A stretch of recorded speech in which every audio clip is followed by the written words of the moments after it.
시청자 여러분 안녕하십니까.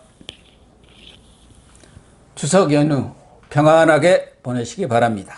오늘은 여상원 변호사님 모시고 추석 밥상에 오를 이슈 한두 가지를 점검하는 시간을 갖도록 하겠습니다. 여 변호사님, 네. 국민의힘은 법원 결정으로 주호영 비대위가 13일 만에 막을 내리고 정진석 비대위가 네. 8일 날 출범을 했는데 비대위원은 선임을 못했습니다. 네. 이런 개문발차? 경우를 그렇습니다. 그렇죠. 개문발차라고 예, 합니다. 예. 그래서 아마 추석 연휴가 끝난 뒤에 예. 이렇게 선임을 하겠다는데 정지석 위원장은 아주 균형 있게 예. 또 중립적인 인사로 이렇게 선임을 해서 국민들이 눈높이에 맞추겠다 이런 말씀을 하고 있습니다. 그런데 문제는 이 정진석 호가 출범하자마자 이준석 전 대표가 즉각 가처분 신청을 내서 이 정진석 호도 14일 가처분 그 신청에 대한 똑같은 황정수 판사의 판결에 따라서 침몰이냐 네. 순환이냐가 판결은 나겠다 이런 게 이제 언론의 분석인데요. 몇 가지 좀 법적인 문제를 좀 따져볼게. 우선 그 14일 날 가처분 신청이 기존에 내놨던 것이 주호영 비대위원장은 이미 직무정지했지만 나머지 비대위원에 대한 직무정지 그건 냈었고 또 하나는 정국이 개최금지와 그 결정에 대한 가처분 같이 낸 겁니다. 거기서 나온 결정도 효력정지 가처분을 냈고 이번에 또 이제 4차 가처분을 냈기 때문에 그날 같이 이번 가처분은 정진석 비대위원장 직무집행정지 가처분이죠. 그래서 14일 날 어떤 결정이 내려지느냐가 아주 중요할 것 같아요. 앞에 두 문제는 좀 간단할 수도 있는데 세 번째는 또 판단이 다를 수도 있고요. 이번 가처분은 결론만 먼저 말씀드리면은 정치적인 제스처다. 법적으로 자기가 정말 그 가처분의 결과를 얻기 위해서 한 건 아닐 것이다. 그러니까 이준석 대표로서는 전 대표죠. 계속 이러는 거는 자기가 억울하다는 걸 갖다가 계속적으로 국민들한테 어필하기 위해서 하는 거지. 그렇죠. 이번 가처분은 정말 결과를 자기가 원하는 결과를 얻기 위한 가처분 신청은 아닙니다. 왜 그러냐 하면은 본래 그 5일날 상임위가 열리기로 한 거죠. 전국위원회는 언제 됐죠? 전국위가 상임위에서 안건 이런 걸 하고 3일날 하고 5일날 열렸죠. 5일날 전국위 가처분이네요. 이게 만일에 그 가처분 신청서를 내고 황정수 부장이 가처분 신청서를 일단 검토한 다음에 이게 요건이 모자라면 보정명령이라고 그래가지고 보정명령을 내리는데 이 때문에 보정명령을 내리기 위해서는 가처분 신청서를 꼼꼼히 검토를 해야 됩니다. 우선 그러겠죠. 신문 열리기 전에. 그런데 황정수 부장이 볼 때 이미 국민의힘 쪽에서 하고 있는 게 보니까 이미 그 당헌을 고치고 그 당헌에 의해서 비상상황인을 구체적으로 기재를 하고 그 당헌에 의해서 다시 비대위를 구성하고 했기 때문에 이거는 이전 그 최고위원 4명 사태로 비상 상황이 생겼다. 이 문제하고는 완전히 결이 달라지게 돼 버렸어요. 그때는 사실 뭐 황정수 부장이 많은 법조인들 비판은 있었지만 뭐 제가 그때 그랬잖아요. 그렇게 볼 수도 있기 때문에 80%는 기각되겠지만 20% 인용될 수도 있다고 제가 보기 전에 말씀드렸는데 비상 상황에 대해서 판단을 그렇게 이거는 이준석 몰아내기 비상 상황 만들기다 인위적으로 그렇게 봤지만 이번에는 아예 당헌에 그 최고위원 4명 사태입니까? 이상 사태 때는 비상 상황으로 규정을 해버렸어요. 그렇다면 이거는 더 이상 이준석 전 대표가 이게 절차가 잘못됐다 말을 할 수가 없는 가처분이에요. 그러니까 이 황정수 부장도 가처분 신청서를 받아보니까 이건 5일날 전국위원회 개최를 갖다가 안 막아도 되겠다. 만일 이게 5일날 그 이준석 전 대표가 낸 가처분 신청서에 보니까 이거 전국위원회 열면 안 되겠다 싶으면 4일날 신문을 하고요. 저도 그 유사한 사건에 관해서 그 전날 회의가 있기 그 전날 신문을 하는 걸 한번 겪은 적이 있거든요.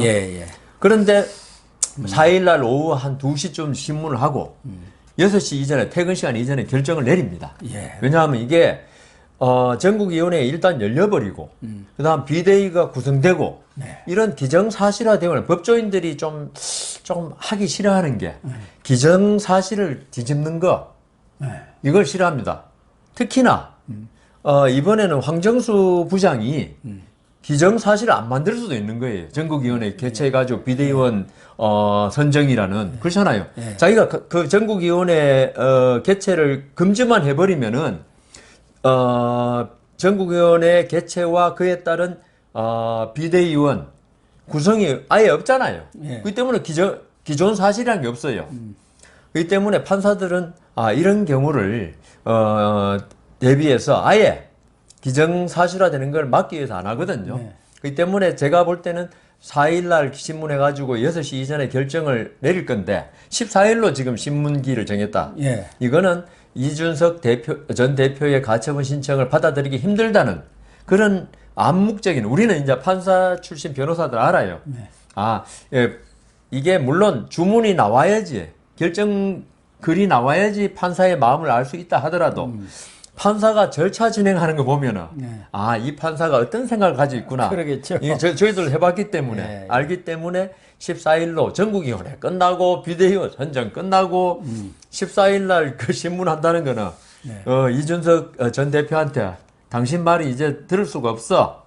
이걸 표시한 거기 때문에 이준석 전 대표로서는 지금 거기도 변호사 있고 하지만은 아마 거의 알고 있습니다. 자기들 게 안 될 거. 그렇기 때문에 이번에 정진석 비대위원장 집행정지 가처분도 그냥 해보는 제스처입니다. 내가 억울하다.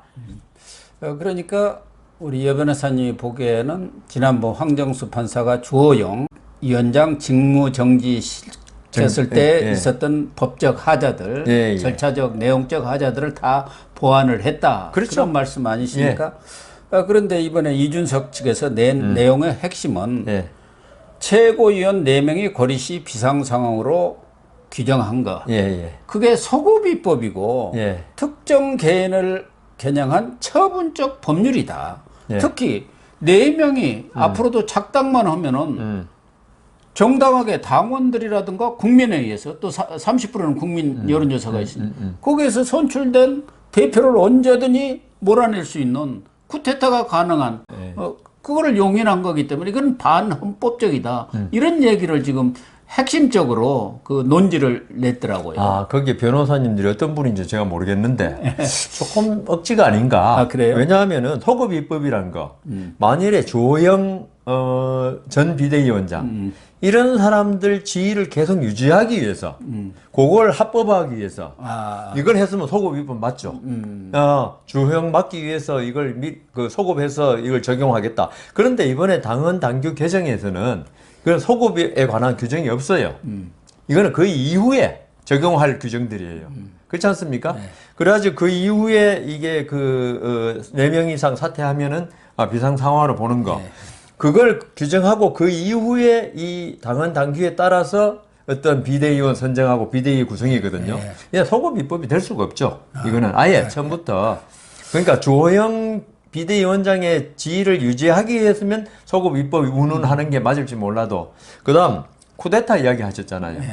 이거야말로 정당 내의 정치적 의사결정입니다. 그렇네요. 정당 내에서 어떤 이런 비상 상황이 어떻게 된다 규정하고 그다음 아까 말씀하셨잖아요.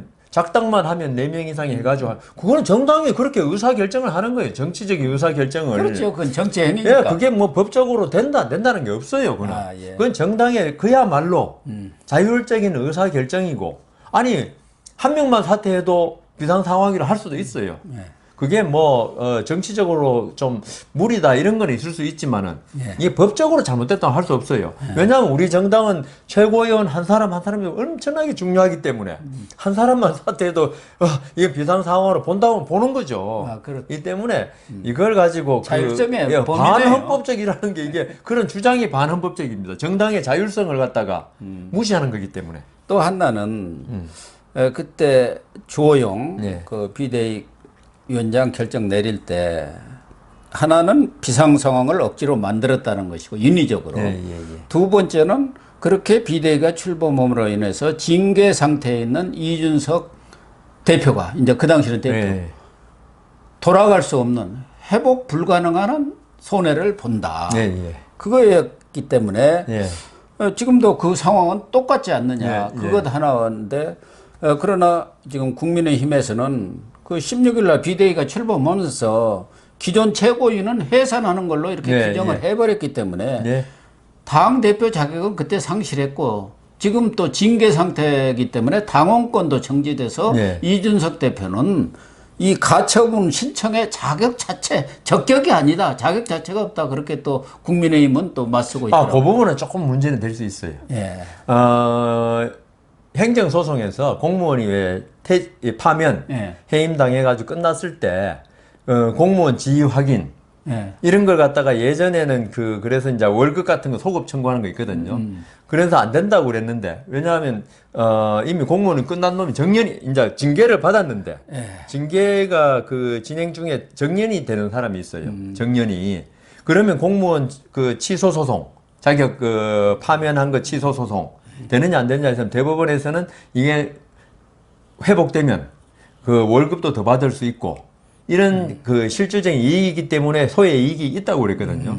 근데 이제 그 이준석 전 대표는 이게 만일에 전부 다 무효가 된다거나 만일에 네. 지금 그러니까 그 새로운 그 비대위 이런 걸 갖다가 무효라고 전제할 때 그러니까 이게 전부 다 원상 회복되는 거 아닙니까? 그렇죠. 그러면 자기로서는 그게 뭐 물론 가정적인 상황이죠. 징계가 과연 어떻게 되느냐. 징계가 이제 그 잘못됐을 경우를 대비하는 거지만은 대표의 권한이 회복될 수 있잖아요. 예. 이 때문에 국민의힘 쪽에서 말하는 이거는 이미 다 저 비대위 새로 당원 당규 고치고 너는 더 이상 건드릴 자격조차도 없다. 예. 당의 어떤 결정에 대해서 그 부분은 아까 황정수 부장 같은 분이 이거는 그 또 정당의 내부 자율적인 결정에 대해서 또 다른 생각 가지고 있으면은 가능은 한데 근데 이번에는 제가 말씀드린 바와 같이 이게 이번 전국위원회 열리고 당원 당규 고치고 비대위 구성되고 이 부분이 바뀌기가 힘들기 때문에 현실적으로는 의미가 없다. 예. 아, 그런데 예. 앞서 미리 냈던 두 개. 예. 주호영 외 나머지 비대위원 효력 정지는 이 사람들은 이제 그만두어 버렸으니까 아무런 소용이 끝났고 없죠. 다만 이제 전국이 개최 금지 그건 네. 14일로 미뤘기 때문에 여 변호사님은 아마 황정수 부장판사도 그 전국이 개최에 대해서 용인을 했을 것이다. 아니 그리고 이미 그거- 개최를 해버렸잖아요. 그런데 같이 낸 게 그 전국에서 당헌 개정이 이제 가장 핵심 아니었습니까? 예. 그 당헌 개정 효력 정지까지 지금 전국위에서 의결한 그 효력 정지까지를 냈기 때문에 예. 황정수 부장판사가 전국위가 개최된 그 당헌을 보니까 예. 이건 안 되겠다 그렇게 판단을 내릴 수도 있잖아요. 그러니까 그렇게 내릴 수 있죠. 제가 저번에도 주호영 때 20%의 확률 이야기했는데 이번에도 한 5% 내지 예. 그거는 있어요. 그게 할 수 있죠. 판사가 뭐 판단 내리는데 아니 이렇게 당헌을 개정하면 되느냐? 전국이 개최한다고 해서 허가는 했습니다만은 나중에 개최된 걸 보니까 결과를 보니까 당헌이 당헌 내에 비인주적이 여러 가지 뭐 또 몇 개 더 추가를 했어요. 예. 그 내용 뭐 구체적으로 설명을 안 하겠습니다.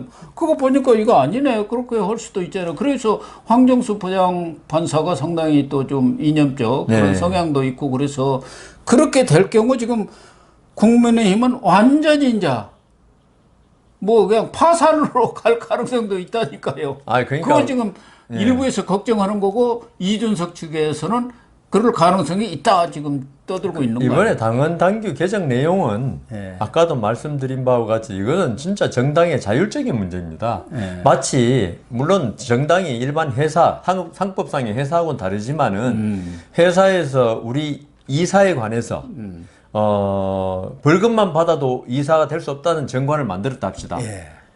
그러면 유효해요. 그 회사에서는 일반적으로 이제 집행유예 이상 받으면 안 되는 이사 자격이 없잖아요. 상법상. 예. 가능한 것처럼 그건 회사의 자율적인 사항이거든요. 그러니까 정당은 약간의 공공적인 성격을 가진 단체예요. 완전히 뭐 일반 상업 회사하고는 다르지만 그렇다 하더라도 정당에 대해서 진짜 아까 말씀드린 대로 국민의 피선거권을 제한한다든가 선거권을 제한하는 조항이 있다. 예를 들어서 이러면 이거는 반헌법적이고 반민주적이고 그렇지만 이번에 말씀하신 그 대표적인 게 결국은 최고위원 4명 사퇴 때 비상 상황이 아니냐. 예. 이런 거는 정말 정당의 자율적인 사항이기 때문에 아까 고 교수님 말씀대로 이제 황정수 부장에 대해서 이게 뭐 자라보고 놀란 것은 서동국 보고 놀란다고 국민의힘 쪽에서 아마 그럴 수도 있는데 근데 그것도 어느 정도 그 한계가 있는 거지. 이번엔 제가 그러니까 그 우리가 그럼 재판 받을 때 그럽니다. 이건 100% 아니 99% 이기는데 판사가 완전히 딴 마음 먹고 하면 그거 우리가 어떻게 할 거냐 변호사가 그렇죠. 그런 식으로 이번에 이거는 저는 99% 이상으로 보는데 예. 국민의힘이 이기는 게 근데 판사가 뭐 갑자기 그 생각이 완전히 달라가지고 예. 그렇다 그거는 제가 어쩔 수 없어요. 예. 그렇지만 제가 말씀드린 건 정상적인 상황 해서는 이준석 대표의 이번 가처분은 이미 실익이었고 왜냐하면 전국위원회 개최금지 가처분은 이미 그걸 열려버렸잖아요. 예, 그걸 우리가 이제 소의 이익이 없다고 그래요.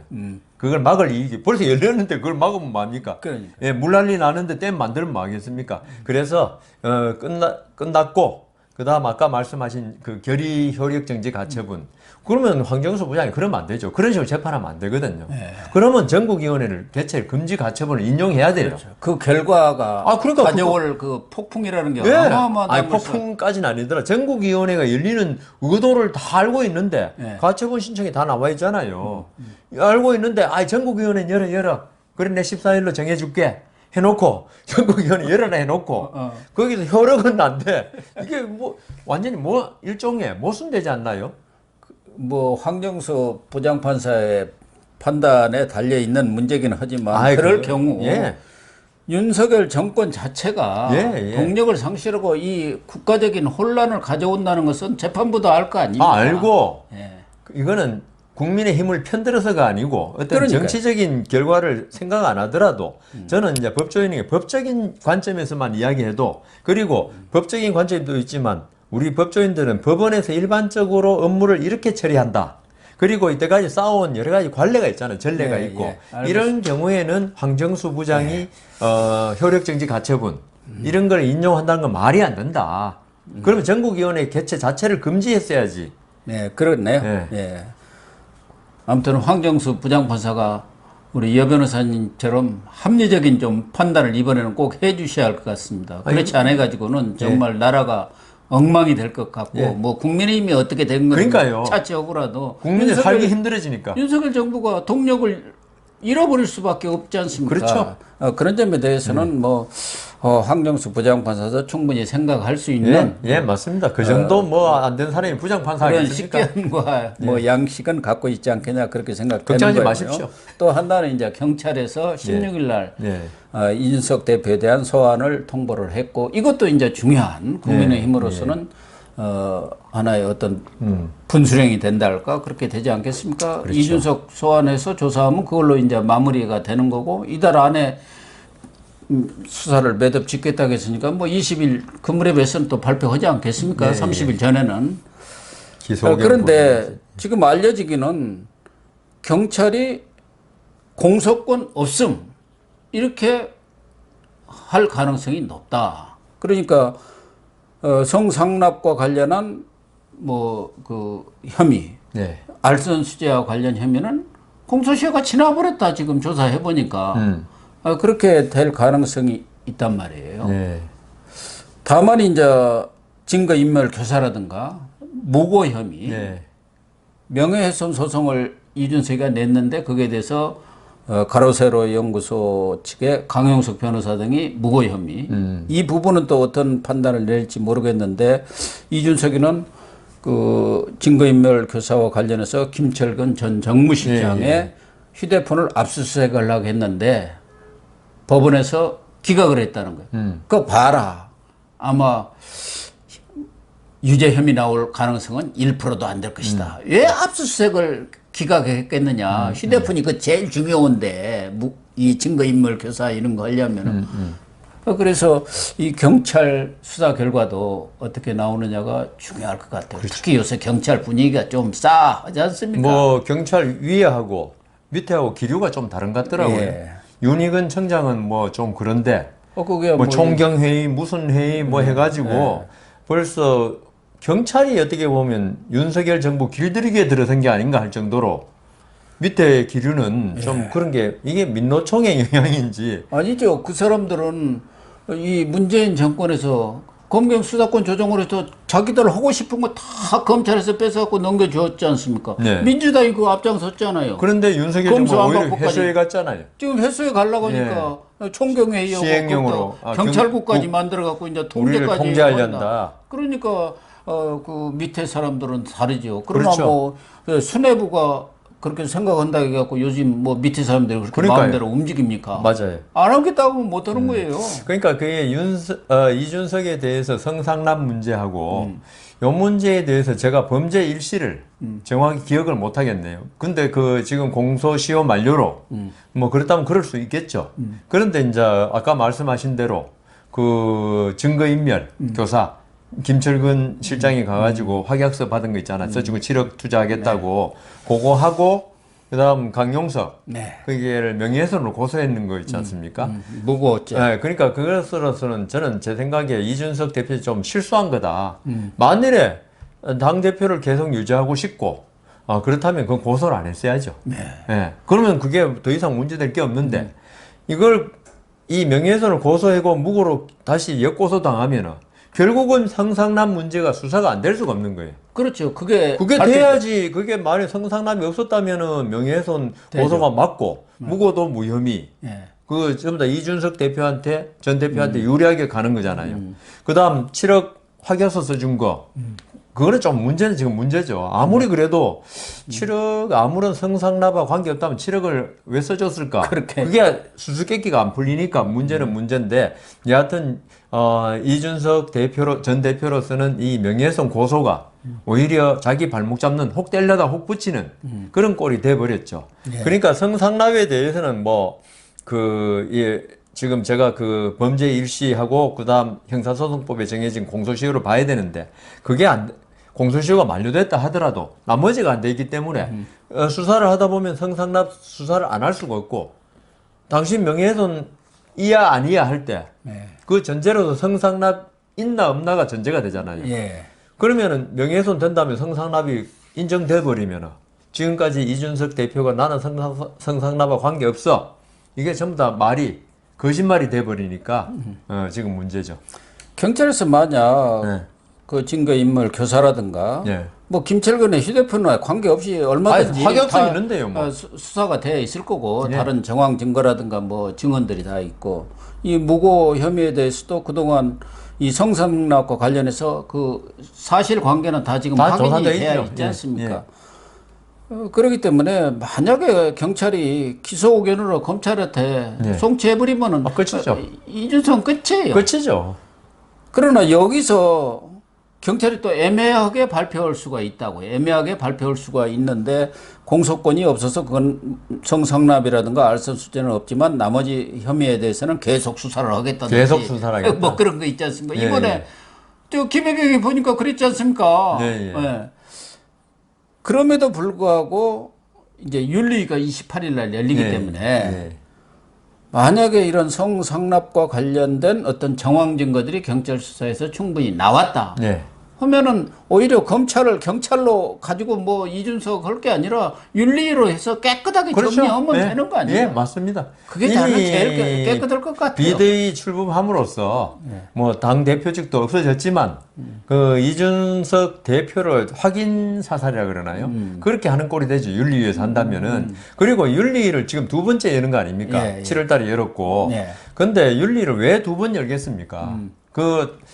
그 7월달 윤리 이후에 뭐 새로운 정황, 새로운 증거가 만일 없다면은 윤리를 28일 열 수가 없잖아요. 그런데 열었다는 거는 그동안에 당 그 윤리나 당 측에 이준석 전 대표에 대한 많은 제보가 있었을 것이다. 그리고 의총에서 지난번에 결의를 했지 않습니까? 추가 징계하라고. 그러니까 그 윤리가 딴 증거가 없으면 추가 징계가 어렵지만 제 생각에는 아마 경찰에서도 알아보고 전부 다 알아봤을 거예요. 그래가지고 이준석 대표에 대해서 이 성상납을 둘러싼 많은 정황 증거들 이게 윤리 측이 입수를 했을 가능성이 있다. 그렇다면 여기서 뭐 징계를 갖다 근데 다만 이거는 14일 날 그 신문 끝나고 그 비대위가 전부 다 확정적으로 합법적으로 출범하면 의미는 없어요. 왜냐하면 징계라는 거는 이준석 그렇죠. 전 대표가 당 대표를 유지하고 있는 걸 전제로 한 건데 예. 이미 끝난 사람은 뭐또 징계할 이유가 없거든요. 그렇기 때문에 그렇죠. 14일 날 신문하고 한 제가 볼 때는 한 그 다음 주 중에 결론을 결정이 나올 건데 거기에 따라서 윤리가 안 열릴 수도 있어요. 그럴 수도 있겠죠. 예, 예. 뭐 14일 날 해서 황정수 부장판사가 한 일주일 안에, 이번에는 예. 이준석 손을 안 들어주고 국민의힘 손 들어주면 그걸로 끝이죠. 그러니까 뭐. 당 대표도 아닌데 뭘 그 징계를? 아니 근데 국민의힘 상당수 의원들도 그렇고 또 이 당원들도 차제에 아예 깔끔하게 정리하는 게 낫다. 지금 이준석은 계속 당원 배가 운동하고 지금 그렇게 하고 있는 것은 그대로 당원권을 유지하고 있으면은 내년 1월 9일이면 이제 징계는 끝나는 거 아닙니까? 예, 예, 예. 그러면 얼마든지 본인이 직접 재출마할 수도 있고 전당대회에 예, 예. 아니면 또 대리를 누구를 해가지고 이렇게 밀 수도 있고 그렇기 때문에 아예 그냥 당에서 예. 이렇게 제명을 하든지 제명해갖고 뭐, 예, 손절을 해버리는 예. 게 낫다. 예. 그런 아유. 생각을 하는 사람들이 많아요. 그 이준석 전 대표 같이 이렇게 국민의힘 측에서 볼 때 해당 행위에 아주 익숙한 사람은 한번 뭐 옛날에 우리 부모님이 그러시더라고요. 상추밭에 뭐 넣은 사람은 네. 계속 그런다고. 그러니까 이준석 대표의 캐릭터가 네. 이런 식으로 내 주장이 무조건 옳고, 그다음 그뿐만 아니라 어떤 정치적인 어떤 그 의사 결정에 있어서 상대방을 좀 배려하지 않는 자기가 몸담고 있는 정당에 대해서 진짜 그 해당 행위를 한 거 아닙니까? 어떻게 보면 아니 그냥 이준석 대표의 말이 맞고 틀리고를 떠나서 그래서 우리가 가처분 신청할 때 루비콘강을 건넜다느니 이런 이야기를 한 게 이준석 당신 말이 맞고 틀리고 우리가 따지는 게 아니고 정치인으로서 도리상 이렇게 하는 것이 아니다라는 이야기를 했거든요. 이 때문에 이준석 대표가 만일에 그 뭐 성상남 문제가 그 아주 그 없었던 걸로 되고 난 당원권 정지도 내년 1월 9일날 풀리고 한다 하더라도 같이 가는 거는 이제 힘들다. 해봤자 또다시 같은 일이 반복될 수 있다. 왜 윤석열 후보 때 2번이나 가출했지 않습니까? 그래서 그 얘기를 조금 더 하도록 하겠습니다.